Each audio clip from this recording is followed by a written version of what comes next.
I wasn't just walking out of a job.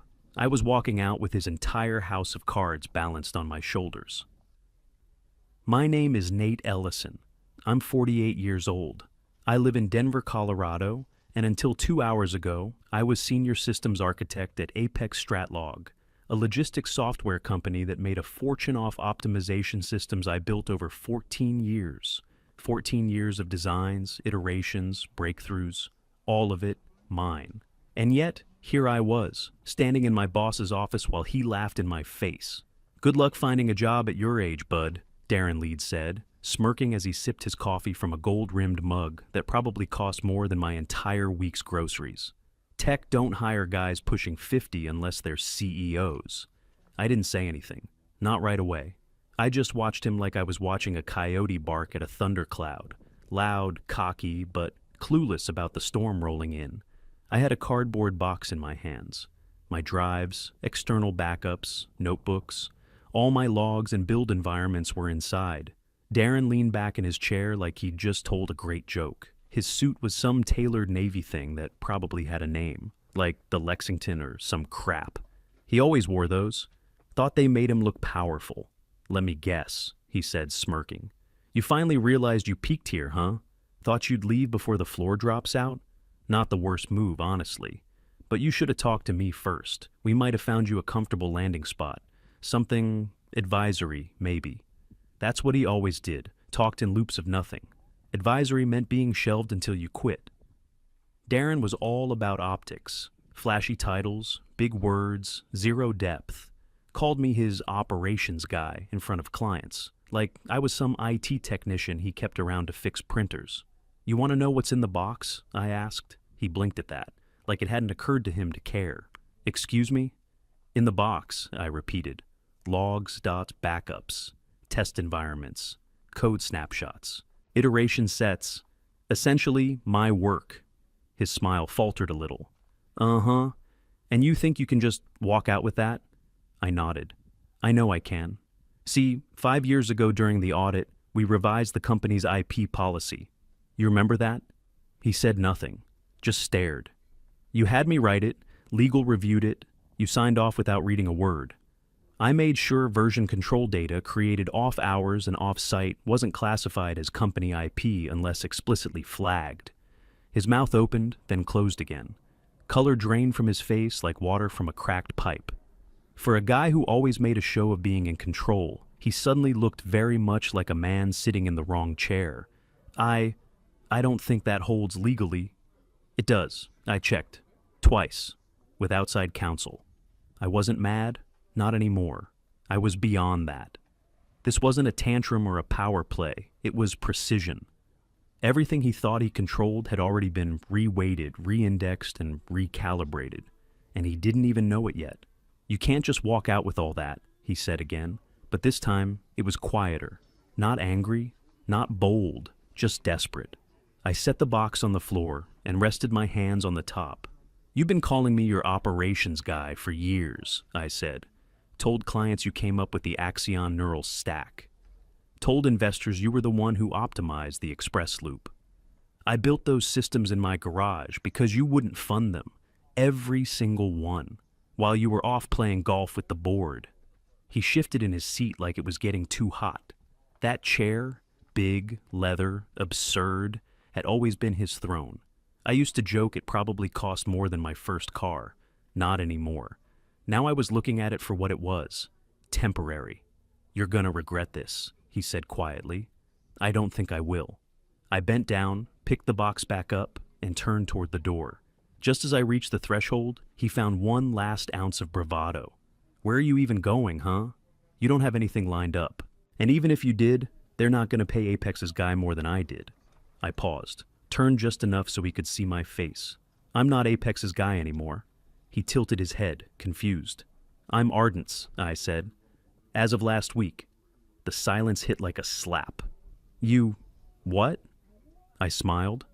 Not big, just enough to let him know the lights were finally on and he wasn't the one flipping the switch. "I signed on as CTO," I said. "They called last spring. You intercepted their email. Said it was below my level. So I reached out myself." He stood. "Too late. You can't..." but I was already out the door. As I stepped into the elevator and hit the button for the lobby, I could still hear him shouting through the glass wall of his office, red-faced, stammering. No idea how much worse it was going to get. He thought I was just a background tech, the guy who made things run. He never once imagined I might also be the guy who could tear it all down. And that's what made this so satisfying. Not the job, not the title. The fact that I hadn't even started yet, and I'd already outplayed him. The funny thing is, it didn't even start with a plan. It started with a drink. It was the Apex Holiday Mixer, December 2 years ago. Some rented out rooftop downtown, overpriced hors d'oeuvres, and a jazz quartet that looked like they'd been pulled off Craigslist 2 hours before the event. I was standing near the back with a lukewarm Coke in hand, watching Darren do what he did best, holding court. He was schmoozing Apex's board chairman, Art Kellerman, one of those old money guys with a firm handshake and a weak understanding of what we actually did. I wasn't trying to listen, but Darren's voice carried like a foghorn. He leaned in, grinning like he was about to deliver a killer punchline. "Axion neural stack," he said, swirling his drink. "Yeah, that was me, my vision, my blueprint. Just had my ops guy build the bones." I blinked. That was it. That was the moment, because the Axion neural stack had been my life for 6 months. I built it in my garage, long before Apex decided to greenlight the project.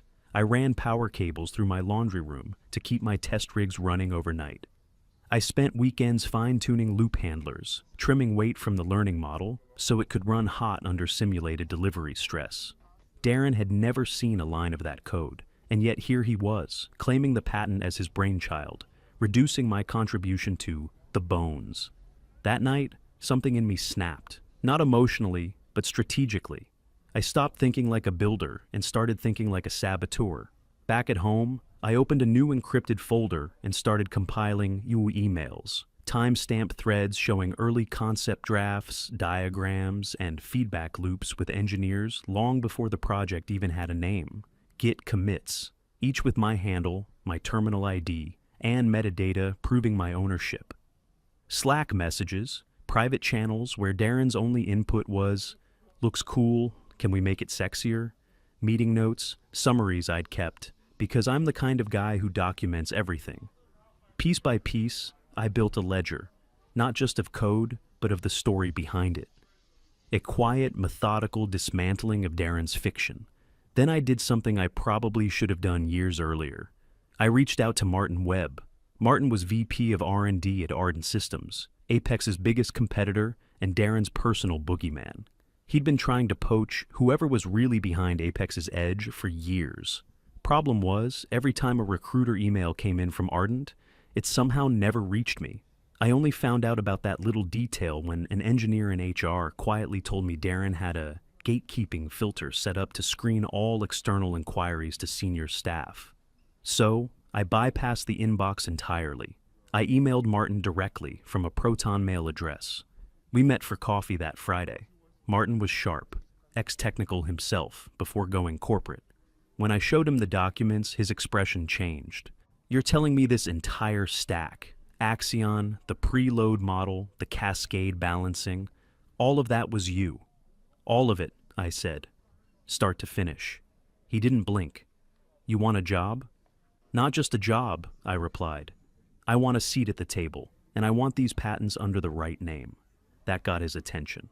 A week later, I was on a Zoom call with Ardent's legal counsel, walking them through everything. Code chains, draft archives, even internal project logs where I was listed as Resource Nate E, while Darren was primary inventor. Not anymore. We filed new claims. Quietly.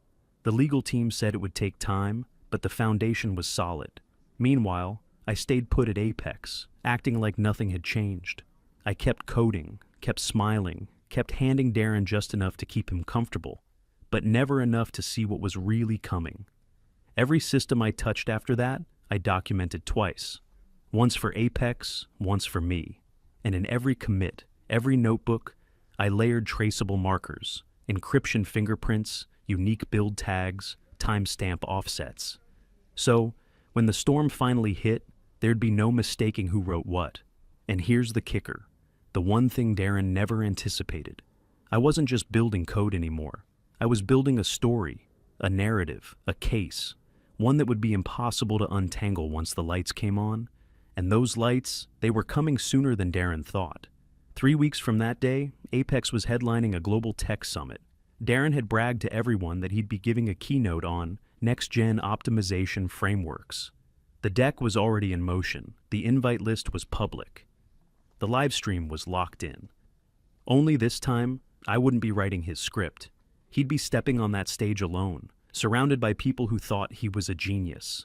And when they started asking questions, well, they'd find out who the real architect was. I didn't expect him to panic. Not really. When I walked back into Darren's office that morning, same corner view, same stupid leather chair, same mug that read, "Leadership, it's not just a title." I thought he'd smirk, maybe lean back and do that thing he did where he steepled his fingers like some bargain bin Bond villain. I thought he'd play it cool. He didn't. "I've accepted a new position," I said, sliding a white envelope across his desk. "Effective immediately, with Ardent Systems." For a second, I saw something flicker behind his eyes.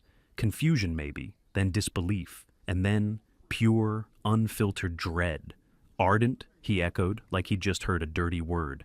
"As in, ardent?" I nodded. He opened the envelope with shaking hands. Just a basic resignation letter. No insults, no digs. But it hit him harder than anything I could have written. "No notice?" he muttered, scanning the paper. "No transition plan?" "I don't owe you a transition," I said calmly. "You told the board last month that everything I build is plug and play. Figure it out." He pushed away from his desk and started rifling through a filing cabinet behind him. The desperation was setting in fast now, his breathing getting shallow, his words tripping over each other. "There's gotta be something. Hang on. Where's that HR policy binder?" I watched him thumb through it like he was looking for a life raft. "You can't just go work for a direct competitor," he snapped, finally landing on a page and slapping it down. "There's a non-compete." "Nope," I said. "There's not." "Bullshit," he hissed. "You said I wasn't executive level enough to justify one," I reminded him. "That was your phrasing, remember? When legal asked if you wanted me on the exec contract track, you said I was essential talent, but not C-suite." He blinked, opened his mouth, closed it again. "And besides," I added, "if there had been a non-compete, it wouldn't be enforceable under Colorado law the way you wrote it." Another thing I mentioned 3 years ago during the revision process, which, again, you didn't read. He slumped into his chair like the oxygen had been sucked out of the room. For the first time since I'd known him, Darren looked like a man who realized the ground beneath him wasn't as solid as he thought. "You're making a mistake," he said finally. His voice wasn't smug anymore, just tired and maybe a little scared. "We built something here, Nate. This company believed in you." I stared at him for a long moment. "No," I said quietly. "This company believed in you. You believed in me doing the work for you." He didn't respond, just sat there, surrounded by plaques with his name on them, awards he didn't earn, framed articles quoting him as the visionary behind systems he barely understood. I stood up and picked up my box, same one from the day before, drives, notebooks, physical logs. I didn't need them anymore, but I wanted him to see them again. Just a little reminder that I wasn't leaving empty-handed. As I turned to leave, he reached for one last card. "I gave you a platform, Nate," he called after me. "You think Arden's gonna worship you? You think you're gonna be some rock star just because you built a few systems?" I paused at the doorway, turned around. "I don't need worship," I said. "I just need the truth on record." I pushed open the glass door. As I stepped into the hallway, he called out again, quieter this time. "You'll regret this." I didn't answer. I just walked past the bullpen, past the same half-curious glances from analysts who never quite understood what I actually did, past the HR lounge with its empty snack rack and passive-aggressive clean-up-after-yourself sign. Elevator opened. I stepped inside. Hit lobby. As the doors started to close, I saw Darren rush to the window near reception, phone in hand, already dialing someone, probably legal or PR, or maybe one of the board members he'd sweet-talked into, believing he was some kind of genius. Didn't matter, that fuse had already been lit. By the time I reached the lobby, my phone buzzed. Text from Ardent's counsel. "Patent review complete. You're the primary inventor on Axion and 3 supporting modules. Let's talk next week.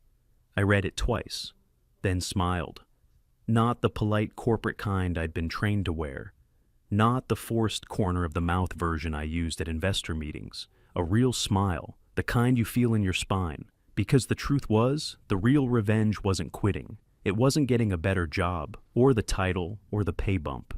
It was this: letting the silence speak for itself. Letting Darren walk into that summit in 3 weeks, without me behind the curtain, without the slide deck I usually wrote, without the crutch he never realized he leaned on. And when they asked him the first hard question, that silence would roar louder than anything I could have ever said. And best of all, I'd left breadcrumbs, version logs, commit trails, back-end doc timestamps, a digital trail leading straight to his lies. By the time they traced it, I'd be 2 steps ahead, because Darren always thought I worked under him. He never understood. I was always working around him. 2 weeks into my new role at Ardent Systems, and for the first time in years, I didn't feel like I had to prove I belonged in the room. There were no buzzwords flying around. No value synergy pitches or paradigm shift posters taped to the walls. Just engineers. Focused, sharp, curious engineers who actually listened when you talked about data structure. Martin Webb walked me through the office on my first Monday. A floor of glass walls, scribbled whiteboards, and half-drunk energy drinks. He introduced me to the core team: Felix, systems architecture; Priya, predictive modeling; and Sam, API design. No handshakes pretending to mean something. Just nods, respectful, professional, like they already knew what I was about. That afternoon, I pulled up a draft I'd been working on the side for months, an architectural overhaul, a new kind of optimization layer that used constraint partitions and predictive sequencing to minimize recompute time across dynamic routing environments. Felix leaned over the table, hands on his knees, reading the schematic on the screen. After a few minutes of silence, he looked up.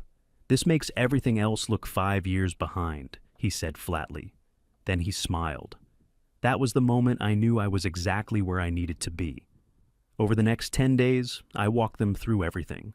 The logic behind my data loop design, the buffering protocol that reduced overflow lag, even the error injection testing I used to push Apex systems to the edge, and they got it. No blank stares, no fake nodding, just ideas bouncing off the walls like sparks. Meanwhile, I kept an eye on Darren from a distance. His social media feed, once filled with smug LinkedIn essays about thought leadership and vision alignment, had started to shift. The long-winded posts were gone, replaced by reposts of generic tech quotes and vague affirmations. One post just said, "Teams win, egos lose. Leadership lessons." I had to laugh. But the real fun started in the comments. Engineers, real ones, started poking holes in his PR fog. People asked, "What framework powers your new delivery model?" And, "Are you still using recursive segmenting, or did you pivot to modular aggregation?" Darren didn't answer. Or when he did, it was word salad. We let the data speak for itself. Translation: I have no idea what any of this means, and I'm hoping you'll stop asking. He was unraveling, slowly, publicly, and people were noticing. Even on internal message boards and Git threads, I saw signs of the shift. One Apex dev posted, "Anyone else wondering what's happening with the stack updates? Haven't seen a real push in weeks." Someone else replied, "It's almost like the guy who actually built the system isn't around anymore." I didn't reply. I didn't need to. At Ardent, the real work was just beginning. We were iterating fast. Daily builds, test scrapes, performance benchmarks that outpaced anything I'd seen at Apex in years. The difference? Every voice in the room mattered. Nobody had to yell over someone in a $4,000 suit who barely understood what a hash map was. Felix asked if I wanted to present the new engine at an upcoming R&D roundtable. I told him I'd rather wait. Let the product speak first. He nodded. No pressure, just quiet excitement. But behind the scenes, our legal team was moving fast. Darren didn't know it yet, but the patent paperwork had already been amended and sent back to the Office of Record. I was listed as primary inventor on 4 core systems, including Axion. All the proof was there. Dates, .repos, documentation, Slack messages, digital fingerprints on every major build. And that trail, that was no accident. I had started laying that groundwork the moment I heard Darren say my blueprint at that holiday party. Every revision I made after that came with a timestamp, a shadow backup, a tag string only I knew how to trace. I didn't just want to leave Apex. I wanted to make sure that when the truth came out, there'd be no room left to spin it. And now, the truth was leaking. The conference Darren couldn't cancel, the Global Tech Summit, was right around the corner. It was still listed on the program. Next-Gen Logistics Optimization, Radical Frameworks for Tomorrow's Challenges. Speaker, Darren Leeds, CTO, Apex Strat Log. Only, he wasn't going to have the answers this time. I was already on the attendee list, front row. Let the data speak for itself? Sure. Let's see how he handles the silence when the questions come. The expo wasn't big. Not compared to what was coming. Just a regional logistics tech event in Austin. Mid-tier crowd, industry folks, professors, vendors with folding tables and branded flash drives. But Darren couldn't cancel it. Apex had already paid for the keynote slot, and he needed to keep up appearances. I watched it from my office at Ardent. We streamed it on the big screen in the war room. The team gathered around like it was game day. Darren stepped up to the podium in one of his signature suits, charcoal gray with a patterned pocket square, like he was dressing to distract. He looked tired. Not just the usual jet lag and late-night schmoozing kind. This was the kind of tired you get when the walls start closing in, and you can't remember which lie you told last. His talk was titled, Operational Evolution Through Dynamic Modular Frameworks. Total gibberish. There were slides, stock diagrams, vague arrows pointing to floating boxes labeled things like data synergy and adaptive inputs. 15 minutes in, a professor from UT Austin raised a hand during the Q&A. Can you elaborate on how your system handles dynamic input, weighting, and real-time optimization scenarios? He asked. Specifically when resource pools are throttled mid-cycle? Darren blinked, paused for 5 full seconds. Then he said, We believe in intuitive layering of operational data. A couple panelists exchanged glances. One of them, a logistics CTO from Atlanta, tilted his head and asked, What does that mean exactly? Darren smiled, like that might buy him time. But he had nothing. You could tell. He was trying to read the room, to figure out what answer would get a nod without giving anything concrete. We ensure that system flexibility remains responsive to changing conditions, he said finally. What kind of flexibility? The professor asked. Are we talking about constraints being rebalanced post-propagation? Or are you reinitiating the load optimizer with new weights mid-cycle? Darren shifted at the podium, adjusted his mic. Well, the framework is modular, so we allow for strategic response buffering. A beat of silence. Then someone on the panel said it, flat, unimpressed. So, you restart the loop? That was it. The house of cards trembled, because restarting the loop is what you do when you don't have a system. It's a brute force workaround, not a solution. No one building a modern optimizer would lean on that unless they had no idea what else to do. The moderator moved to another question, but the shift had already happened. You could feel it. Darren's confidence cracked, his shoulders stiff, his voice trying to sound casual but landing somewhere between robotic and defensive. Another question came in, this one from a startup founder in Chicago. What principles are you using to manage runtime variance and constraint mapping? Darren cleared his throat. Runtime is managed using a hybrid model that adjusts based on priority layers. Which layers? She asked. All of them, he said. And the room started to murmur. Back at Ardent, Felix leaned over and muttered, He's crashing. I nodded. Live. The next day the blog post dropped. Has Apex Stratlog lost its edge? It wasn't from one of the big outlets, just a respected logistics blog with a decent following.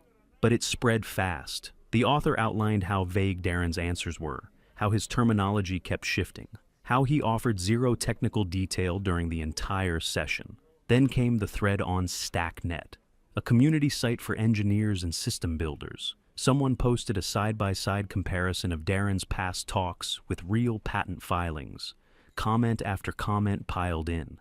None of this tracks with Apex's actual code output. Everything notable was authored by a Nathan E. on the commit logs. Who was that? Wait, isn't that guy gone? People were connecting dots. The very trail I'd left behind, the logs, the timestamps, the Slack archives, was surfacing, quietly, organically. One user posted, "It's like whoever actually built their stack isn't there anymore." Still, I said nothing. I didn't need to say a word. Inside Ardent, our team knew what was coming next. Darren was outmatched, outclassed, and most importantly, alone. He was standing on a foundation he didn't pour, in a house he didn't build, trying to explain blueprints he never read. And that conference coming up, the global one, the real deal, he couldn't back out, couldn't send someone else, couldn't fake his way through another talk with buzzwords and recycled slides, because this time, the crowd would be real. Engineers, developers, professors, people who didn't clap just because someone had a fancy title. And I'd be there, front row, no script, no backup. Just Darren, a stage, and the questions he couldn't dodge anymore. Let the unraveling begin. The ballroom at the International Conference on Computational Systems was massive, 2 floors below ground level, in a Vegas hotel that smelled like polished marble and corporate ambition. Over 2,500 engineers, data scientists, and CTOs from 500 companies had gathered. Tech royalty in slacks and Allbirds. And Darren was about to walk into the lion's den. His talk was listed as Next-Gen Logistics Optimization, Radical Frameworks for Tomorrow's Challenges. Flashy title. Totally empty. I'd have known, because I used to write those. I sat in the front row, badge around my neck, coffee in hand. To my left was Felix from Ardent. To my right was Lisa Ramon, our VP of Engineering. Neither said much, they didn't have to. The stage lights dimmed, the screen behind the podium flickered to life. Darren stepped out to polite applause. He looked wrong, sweaty, pale, eyes darting between cameras and the audience like a man scanning for exits. "Thank you all for joining me," he said, gripping the podium like it might bolt away. "I'm thrilled to share how Apex Stratlog is reshaping the logistics landscape through bold, modular innovation." His first slide popped up. It was garbage, a flowchart with meaningless arrows connecting buzzwords. No math, no logic trees, just words like throughput velocity and synergistic parcel streams slapped into rounded boxes. I felt secondhand embarrassment and secondhand satisfaction all at once. He babbled through his first 10 minutes. You could hear the chairs squeaking as people shifted uncomfortably. A few took notes. Most just watched, trying to figure out if this was performance art or a technical talk gone sideways. Then came the Q&A. First hand up. A guy from NVIDIA. Serious voice, serious brain. "Can you walk us through how your system manages constraint graph behavior under resource-limited conditions?" Darren blinked. "We utilize a modular strategy to address those scenarios." Dead silence. The guy furrowed his brow. "Modular? How? Are you using heuristic pruning, or do you segment based on node criticality?" Darren's eyes twitched. "We combine both approaches. We adapt in real time." Then the next question. A woman from MIT. "In your latest white paper, there's no mention of dynamic buffering. Are you assuming zero latency conditions, or are you smoothing packet delay?" Darren opened his mouth, closed it, tried again. "We take a flexible approach. We respond to latency organically. We don't force structure onto the system." A few people in the audience glanced at each other. Someone in the third row muttered, "What the hell does that even mean?" Lisa leaned toward me. "He's toast." Another hand. "What's your equation for reweighting prediction paths when endpoint priority shifts mid-loop?" Darren stammered. "We don't rely on static weights. We let the network guide its own optimization." "You're describing a black box," the guy said flatly. Darren's neck flushed red. "We believe in intuitive design," he offered weakly. That was it. The point of no return. Question after question came in. Some from students, some from researchers. And Darren's answers got worse and worse. A broken record of vague phrases and empty jargon. He started sweating visibly. One sleeve of his suit had bunched at the shoulder. His voice cracked once. And then, the twist. Someone stood up in the fourth row. Lisa.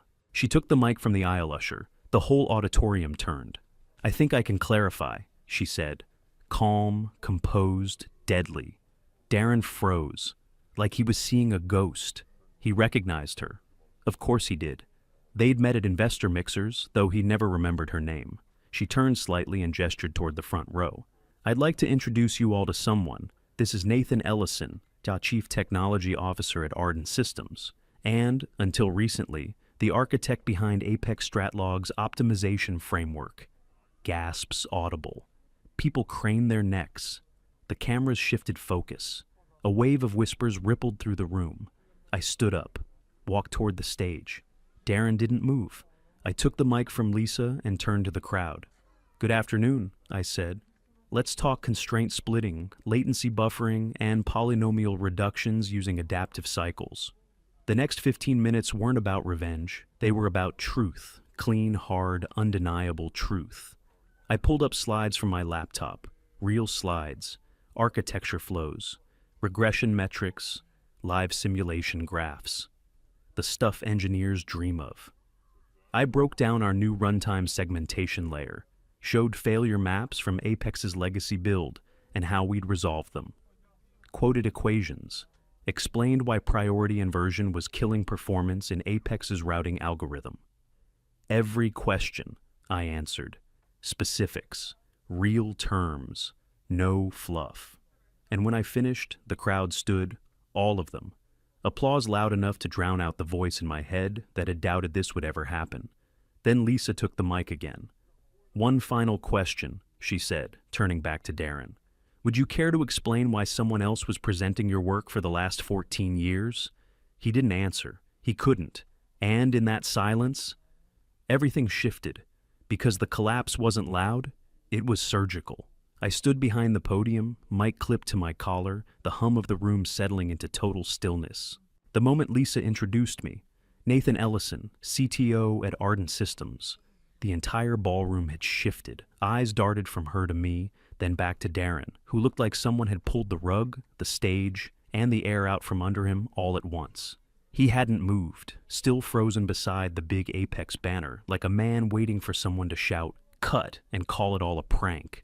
But this wasn't a prank. This was the reckoning. Good afternoon, I said, my voice calm but clear. Let's talk about what logistics optimization actually looks like, under pressure, at scale, and in the real world. I brought up my own slide deck, clean, sharp, fully loaded with its architecture maps, load distribution graphs, and real-world performance stats. My system, my framework. What I'd been building since before Darren even knew what the term constraint splitting meant. First slide, constraint architecture. I broke it down simply. How we isolate bottlenecks using a layered propagation model that reroutes in real time. Then I moved to latency buffering.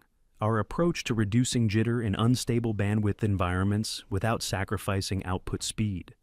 Every concept came with visuals, equations, annotated performance logs, regression curves. Nothing flashy, just substance. The kind you don't need to hype when it works. I could see people in the audience nodding, taking notes, snapping photos. One guy mouthed, "Holy shit," when I showed our polynomial reduction engine hitting sub-second recalibration in a live route test. Hands shot up during Q&A. The questions came fast and sharp, and I welcomed every one of them.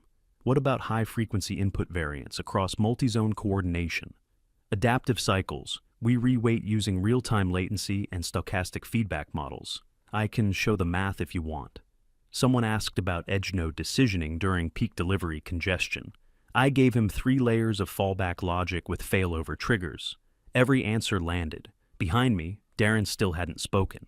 He hadn't walked off either. He just stood there, small under the lights, watching the room slip out of his control.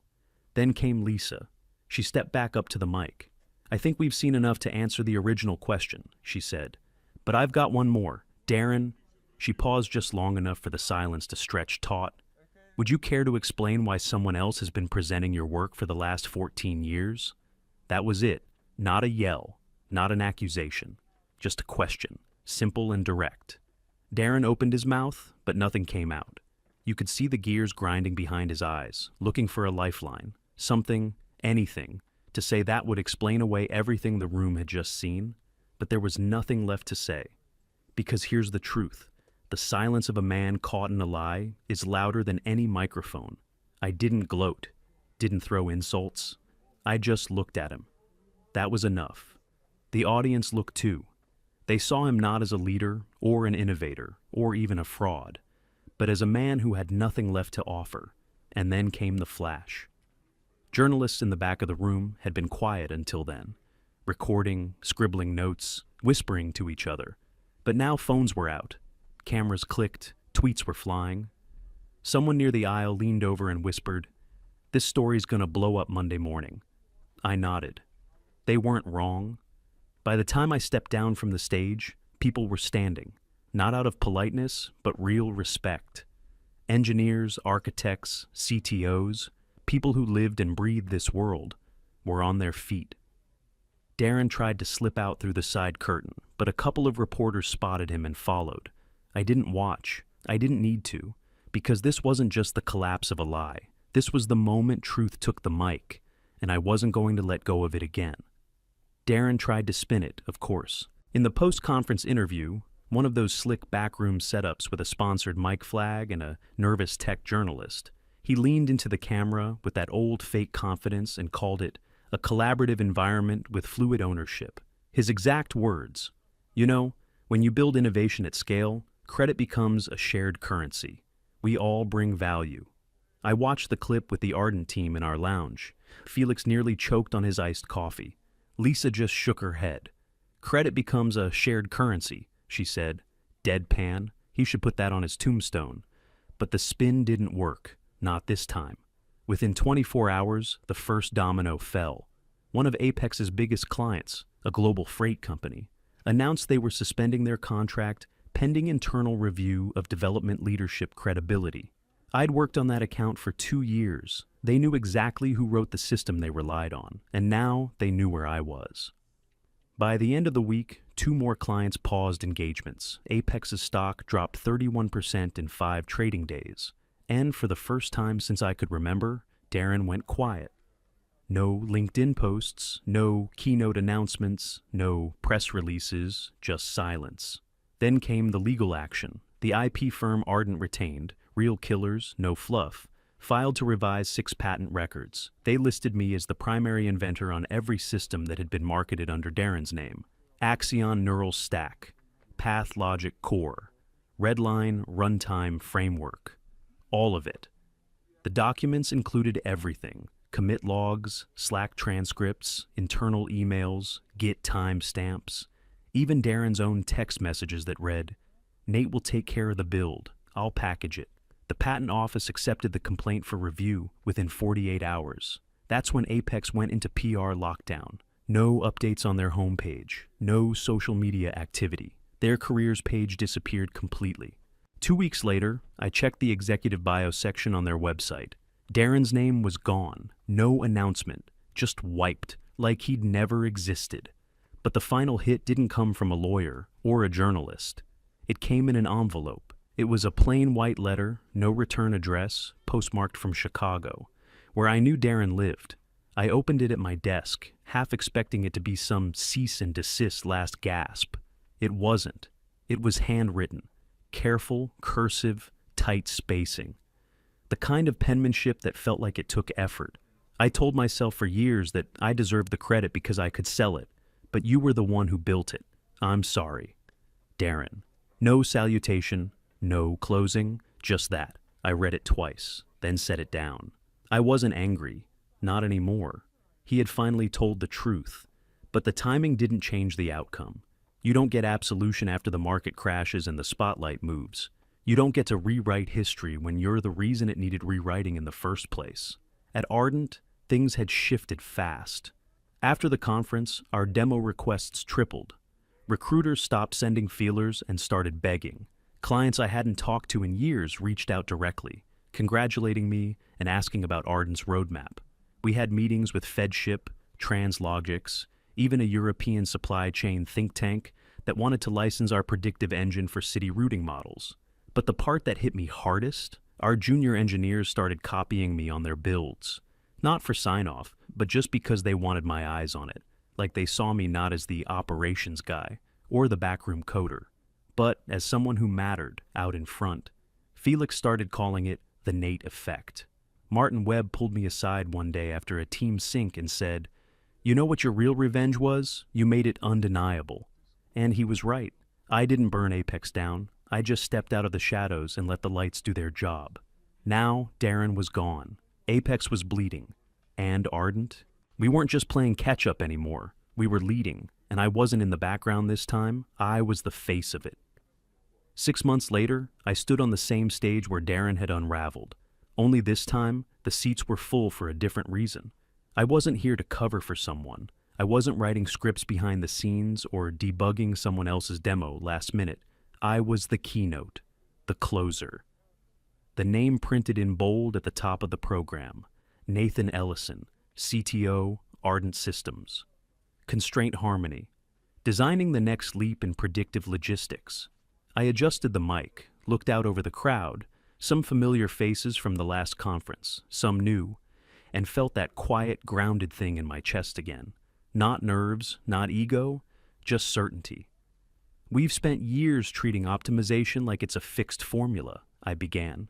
But real-world systems don't care about formulas. They care about volatility, about supply shocks, fuel costs, late drivers, snowstorms in Ohio.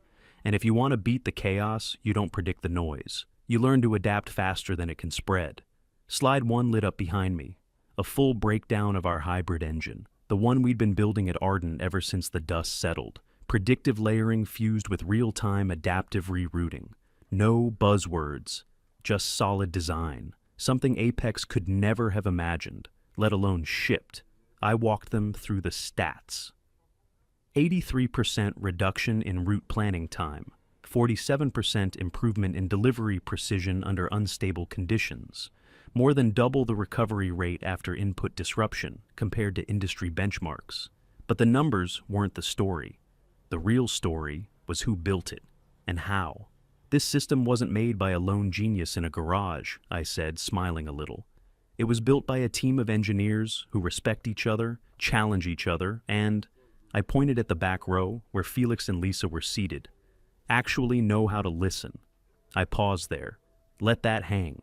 Because that, more than anything, was the difference. At Apex, I was the quiet shadow. At Ardent, I was the architect and the voice. I got to see ideas become systems and systems become products. Not through politics or credit hoarding, but through collaboration, through real leadership, and the industry noticed. By the time I stepped off that stage, 2 Fortune 100 companies had already messaged Lisa asking for demos. Our booth was packed for the rest of the day. One VC, who'd ignored our calls 3 years ago, asked for a private meeting, said he'd misjudged the landscape.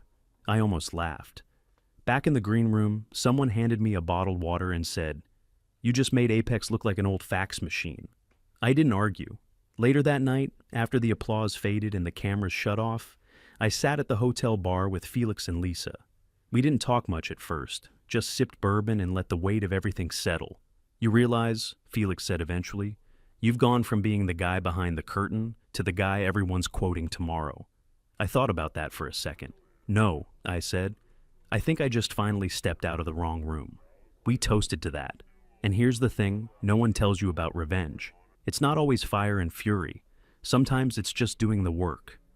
Proving, quietly but publicly, that you were never the problem, that the ones who ignored you, who stole from you, who told you to stay in your lane, they were just betting on the wrong future. Now I was building the right one. As the night wound down, my phone buzzed with a dozen new messages. Reporters, partners, 2 speaking invitations, even one from a university asking if I'd guest lecture. I ignored them for now. Instead, I opened the photo Lisa had taken earlier. Me at the podium, slides behind me, crowd locked in. 6 months ago, Darren had choked in front of that same crowd because he thought visibility was control.